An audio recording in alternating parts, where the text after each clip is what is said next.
হেই কি খবর ভাই ব্রাদাররা, কেমন আছেন আপনারা সবাই? আজকে আমরা কথা বলবো রিয়েলমির C65 নিয়ে এবং এই বছরে রিলিজ হওয়া রিয়েলমির দ্বিতীয় সি সিরিজের ফোন হচ্ছে 65। 128 ভেরিয়েন্টের দাম হচ্ছে 19,999 টাকা এবং 256 ভেরিয়েন্টের দাম হচ্ছে 23,999 টাকা। কাউন্টার পয়েন্টের একটা রিপোর্ট অনুযায়ী কোয়ালিটিতে বাংলাদেশের 1 নম্বর ব্র্যান্ড এখন রিয়েলমি। এটার সত্যতা কতটুকু ডেফিনেটলি আমরা যাচাই করে দেখবো। শুধু তাই নয়, এই পার্টিকুলার স্মার্টফোনটা কিন্তু বিশেষ একটা রেটিং পেয়েছে, আর সেটা হলো 4 বছরের ফ্লুয়েন্সি রেটিং সার্টিফিকেশন। তো দেখতে হয় ঘটনাটা আসলে কি, 4 বছর পর্যন্ত ফোন নাকি স্লো হবে না, তার আবার সার্টিফিকেটও পেয়েছে তারা। আমরা অবশ্য এই ফোনের বেশ কিছু দুর্বলতার দিকও লিপিবদ্ধ করে রেখেছি আপনাদের সঙ্গে শেয়ার করার জন্য। চলুন তাহলে শুরু করে দিই। 20,000 টাকার এই ফোনটা আপনার জন্য কেমন হবে দেখছেন আপনাদের ভালোবাসার channel tech to the point, সঙ্গে থাকবো আমি ওয়াহিদ। Let's get started. রিয়েলমির সি সিরিজে একদম ভিন্ন ডিজাইন আমরা দেখতে পাচ্ছি। এর আগে আমরা বোরিং টাইপের ডিজাইন দেখতাম, তারা কিছুটা আইফোনের মতো করে আসলে ক্যামেরা বামটা দেওয়ার চেষ্টা করতো যাতে দূর থেকে দেখে মনে হতো যে এটা একটা আইফোন। বাট এইবার তারা যেটা করেছে আইফোনের মতো না করে স্যামসাং এর মতো করেছে এবং ক্যামেরা বাম দেখে আপনাদের হয়তো একটু চেনা চেনা লাগতে পারে। হ্যাঁ, এটা স্যামসাং এর বেশ কিছু ফোনের সঙ্গে বেশ খানিকটা মিলে যাচ্ছে, তবে এর ডিজাইন সিগনেচার কিন্তু আমার অনেক ভালো লাগছে ভাই। বিশেষ করে এই কালারের ফোন এর আগে খুব একটা আমি দেখিনি। একেবারে সলিড একটা লুক দিয়েছে তারা, গ্লাস ফিনিশ ব্যবহার করেছে ব্যাকে। ওভারঅল এই যে বিশেষ প্যাটার্নটা আপনি দেখতেছেন ভাই, এই জিনিসটা খালি চোখে দেখতে অনেক অনেক জোস লাগে এবং আলোর বিপরীত দিকে ধরে একটু নাড়াচাড়া করলে দেখবেন যে এটা চেঞ্জ হতে থাকে, জোস লাগে দেখতে। এর ফ্রেমটা প্লাস্টিকের, তবে তারা কিছুটা ইলেকট্রোপ্লেটিং এর মাধ্যমে মেটাল ফিল দেওয়ার চেষ্টা করেছে। যদিও এটা ম্যাট ফিনিশ, এর ফলে এখানে হাতের ছাপ লাগবে না এবং ওভারঅল এই ফোনটাকে বেশ প্রিমিয়াম একটা লুক দেওয়ার চেষ্টা করেছে। এবং একটা জিনিস না বললে নয়, আর সেটা হলো এই ফোনের থিকনেস। মাত্র 7.64 মিলিমিটার হচ্ছে এই ফোনের থিকনেস, ফলে খুবই লাইট ওয়েট, হাতে ধরে কিন্তু দারুণ একটা ফিল পাবেন। কিন্তু অনেক খোঁজাখুঁজির পরেও আমরা সেকেন্ডারি নয়েজ ক্যান্সেলিং কোনো মাইক্রোফোন পাইলাম না। 20,000 টাকা দামের একটা ফোনে এই জিনিসটা মিসিং আমরা প্রত্যাশা করি না। তবে IP54 ওয়াটার রেসিস্ট্যান্ট এতে রয়েছে, এর ফলে যেটা হবে হালকা পানির ছিটে ফোঁটা লাগলে ফোনটা নিজেকে রক্ষা করতে পারবে। রিয়েলমির অন্যান্য ফোনের মতো এটাও বেশ শক্তপোক্ত এবং বিল্ড কোয়ালিটি খুবই চমৎকার মনে হয়েছে আমাদের কাছে। তবে ডিসপ্লের বেজেল কিন্তু তারা সিমেট্রিক্যাল দিতে পারে নাই। উপরের দিকেও বেশ খানিকটা ঠিক বেজেল আপনার চোখে পড়বে এবং নিচের দিকের বেজেলটা আসলে এই 2024 সালে এসে 20,000 টাকা দামের একটা ফোনের মতো হয় নাই বলে আমার কাছে মনে হয়েছে। বাটন এবং পোর্টস জায়গা মতোই রয়েছে এবং 3.5 মিলিমিটার হেডফোন জ্যাকও পেয়ে যাবেন আপনি। সি সিরিজের অন্যান্য ফোনের মতো এখানেও আপনি মিনি ক্যাপসুল নামক একটা জিনিস পেয়ে যাবেন। এটা অবশ্য অনেকের পছন্দ হলো, আমার কাছে মনে হয় এটা খুব বেশি কাজের না। এবার ডিসপ্লের আলাপে চলে আসি। 6.67 ইঞ্চের একটা IPS প্যানেল আপনি দেখতে পাবেন এখানে, যেটা সি সিরিজের অন্যান্য অনেক ফোনের সঙ্গে মিলে যাচ্ছে। সে সঙ্গে রয়েছে 90 হার্জের রিফ্রেশ রেট, এটা একেবারে কমন একটা ব্যাপার হয়ে গিয়েছে। বাট এখানে রেজুলেশন দিয়েছে তারা HD+।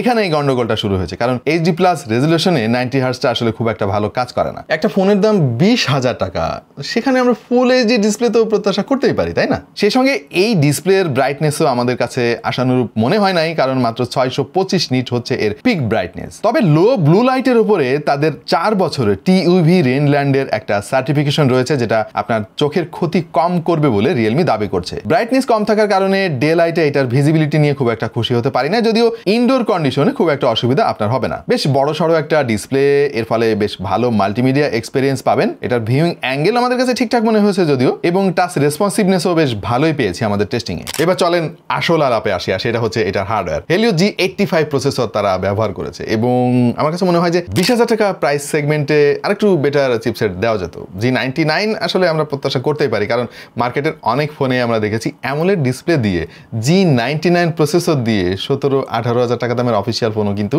বাজারে আছে। সো তারা যেহেতু দিতে পারছে, রিয়েলমি কেন দিতে পারে না, এটা রিয়েলমির কাছে আমার প্রশ্ন থাকলো। 8GB LPDDR4X র্যাম পেয়ে যাবেন, সে সঙ্গে রয়েছে Android 14 এবং Realme UI 5.0 এবং ইন্টারনাল স্টোরেজ তো দুটো ভেরিয়েন্ট আপনারা সবাই জানেন, 128GB এবং 256GB। বাট এই স্টোরেজ যে কোন ভেরিয়েন্টের এই ব্যাপারে কোনো তথ্য কিন্তু আমরা এখনো পর্যন্ত অফিসিয়ালি পাই নাই। আমরা প্রচুর অ্যাপ ইনস্টল করেছি, অলমোস্ট 250 মতো ভাই, এবং ব্যাকগ্রাউন্ডে 25 থেকে 30টা অ্যাক্টিভ অ্যাপ রেখে ফোনটা বেশি সময় ধরে আমরা চালিয়ে যেটা বুঝেছি এই ফোনটা কিন্তু চাপ নিতে সক্ষম। AnTuTu টেস্ট করে আমরা দেখেছি 2,84,191 স্কোর এসেছে, গিগবেঞ্চে সিঙ্গেল করে 379 আর মাল্টি করে 1,390। এবং ইন্টারেস্টিং ব্যাপার হচ্ছে এই একই প্রসেসর দিয়ে এর আগে আমরা আরো 9টা ফোনের রিভিউ করেছি, যার মধ্যে রিয়েলমির 3টা ফোন ছিল, আর AnTuTu স্কোরের দিক দিয়ে এই ফোনটা সবার চাইতে বেশি স্কোর করেছে। যদিও গিগবেঞ্চে এসে আবার একটু পেছনে পড়ে রয়েছে। তবে যদি দামের কথা চিন্তা করেন, এই চারটার দিকে একটু খেয়াল করে দেখেন, রিয়েলমি কিন্তু অনেক কম দামেও এই একই প্রসেসর আমাদেরকে এর আগে দিয়েছে। যদিও কয়েক বছর আগের কথা, রিয়েলমি নার্জো 30A ফোনটার দাম ছিল মাত্র 13,000 টাকা, তারপরেও আসলে এত বেশি ব্যবধানটা চোখে লাগে। প্রসঙ্গত রিয়েলমি C25S এর কথাও বলতে হয়, কারণ একই চিপসেট দিয়ে রিয়েলমি কিন্তু এই ফোনটা 14,500 টাকায় মার্কেটে এনেছিল। এইবার এই চার্টে খেয়াল করে দেখেন রিয়েলমির সি সিরিজের যত ফোন আমরা এর আগে রিভিউ করেছি তার একটা তালিকা, এবং এই ফোনটা দ্বিতীয় অবস্থানে রয়েছে অ্যান্ড্রয়েড স্কোরের দিক দিয়ে। আমরা এর আগে রিয়েলমি সি সিরিজে কিন্তু স্ন্যাপড্রাগনের প্রসেসরও দেখতাম, বাট ইদানিং একটু মিডিয়াটেকের প্রসেসর বেশি দেখতে পাচ্ছি। এই ফোনটা দিয়ে মোটামুটি সব ধরনের গেমই আপনি খেলতে পারবেন, যদিও কিছু কিছু জায়গায় আপনাকে অনেক স্যাক্রিফাইস করতে হবে, কম্প্রোমাইজ করতে হবে। গ্রাফিক্স কোয়ালিটি সব জায়গায় আপনি আসলে আপনার মনের মতো পাবেন না। যেমন পাবজি আমরা এইচডি গ্রাফিক্স সেটিংসে হাই ফ্রেম রেট দিয়ে খেলতে পেরেছি সর্বোচ্চ, অবশ্য ব্যালেন্স গ্রাফিক্স দিলে আপনি আলট্রা ফ্রেম রেটে খেলতে পারবেন, এবং এটাই হাইয়েস্ট সেটিং ভাই, এর উপরে আপনি যাইতে পারবেন না। অন্যান্য গেম আমরা ট্রাই করে দেখেছি, ওভারঅল একই অবস্থা খেয়াল করলাম। ফ্রি ফায়ার যদিও ঠিকঠাক মতো চলেছে, তবে আপনি যদি শখের গেমার হন এবং ছোট ছোট অনেক গেম যেগুলো আছে ওইগুলো খেলা ট্রাই করেন, তাহলে আপনাকে হতাশ হতে হবে না। তবে গেমারদের জন্য সুখবর হচ্ছে এই ফোনে কিন্তু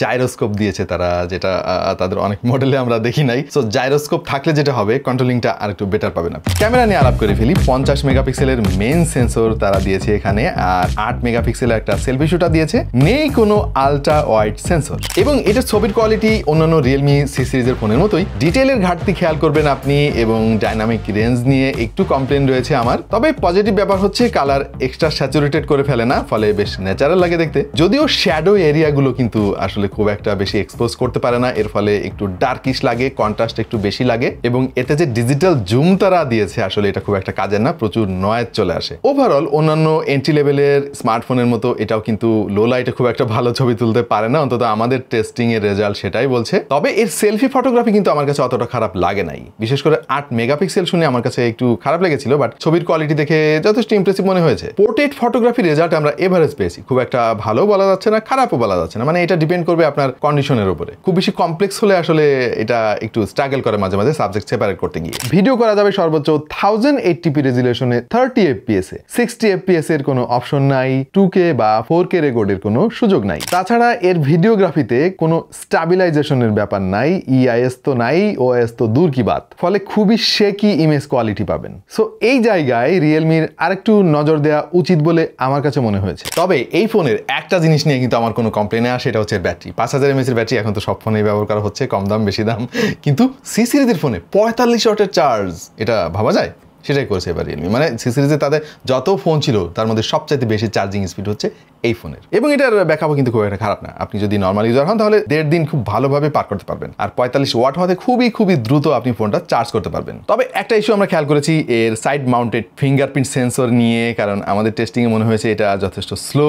জানি না আমাদের ইউনিটে প্রবলেমটা কিনা, বাট আমাদের কাছে আসলে খুব একটা ভালো লাগে না এটার সেন্সর। আর এর যে 200% আলট্রা বুম স্পিকারের কথা বলছে রিয়েলমি, এটা কিন্তু আমাদের যে খুব ভালো লাগছে সেইটাও না, মানে ডিটেইলের অনেক ঘাটতি আছে, এবং লাউডনেস যদি 100% দেন তাহলে প্রচুর ডিস্টরশন শুরু হয়। পাশাপাশি আরেকটা জিনিস এই প্রসঙ্গত উল্লেখ করা দরকার, সেটা হচ্ছে যে ভাই 20,000 টাকা দামের একটা ফোনে আমরা কিন্তু ডুয়াল স্টেরিও স্পিকার চাই, যেটা এই ফোনে দেওয়া হয় নাই। তবে অন্যান্য কিছু প্যারামিটার যেমন wifi reception, call quality, mobile data ইত্যাদি সব প্যারামিটারে কিন্তু এই ফোনটা দারুণ পারফর্ম করেছে। আচ্ছা, আমরা প্রায় শেষ প্রান্তে চলে এসেছি এই ফোনের রিভিউতে, এবং কনক্লুশন দিতে গিয়ে আমার কাছে যেটা মনে হয়েছে যে এই ফোনের দাম যদি আরেকটু কমানো যেত, মানে রিয়েলমির অন্যান্য সি সিরিজের ফোনের সঙ্গে যদি এটা তুলনা করি তাহলে হালকা একটু দাম বেশি আছে আর কি।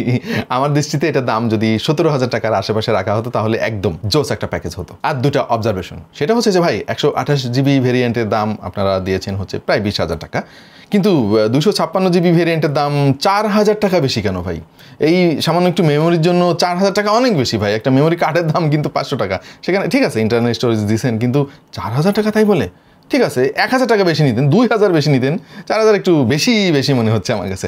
আরেকটা অবজারভেশন আমার আছে, আর সেটা হচ্ছে যে ভাই এই ফোনের আরও কয়েকটা ভেরিয়েন্ট করা উচিত ছিল। যেমন যদি আপনারা 128 করতে পারতেন এবং দামটা আর একটু কমাতে পারতেন, তাহলে অনেকে কিন্তু অ্যাফোর্ড করতে পারতো। সো প্রিয় দর্শক, তাহলে ফোনটা কাদের জন্য? যারা লম্বা সময় ধরে ভালো পারফর্ম করে এমন একটা ফোন চান, যেটা দেখতে অনেক সুন্দর হবে, অনেক স্লিম হবে, ব্যাটারি ব্যাকআপও ভালো পাবেন, ফাস্ট চার্জিং স্পিড পাবেন, এবং ওভারঅল ভালো একটা স্পেকের ফোন আপনারা খুঁজছেন, তাদের জন্য এই ফোনটা ভালো একটা অপশন হতে পারে। বাট আপনি যদি পারফরমেন্স বেসড ফোন চান বা গেমিং এর জন্য, শুধুমাত্র গেমিং এর জন্য ফোন নিতে চান বা শুধুমাত্র ক্যামেরার জন্য ফোন নিতে চান, তাহলে আমার মনে হয় এই ফোনটা আপনার জন্য খুব একটা সুবিধাজনক হবে না। রিয়েলমিরই আরো অনেক ফোন আছে, সেগুলো দেখতে পারেন, বা মার্কেটে অপশনের অভাব নাই। সো এই ছিল আমাদের আজকের ভিডিও। প্রিয় দর্শক, কেমন লাগলো আপনাদের কাছে? এই ফোনটার কোন দিক দিয়ে আপনার কাছে মনে হয়েছে বেশি দুর্বল, একটু কমেন্টে আমাদেরকে জানান, বা কোন দিকটা আপনার কাছে বেশি ভালো লাগছে সেটাও জানাতে পারেন। দেখা হয়ে যাবে অন্য কোনো ভিডিওতে ভিন্ন কোনো বিষয় নিয়ে। সে পর্যন্ত সবাই ভালো থাকুন, সুস্থ থাকুন আর দেখতে থাকুন টেক টু দ্য পয়েন্ট।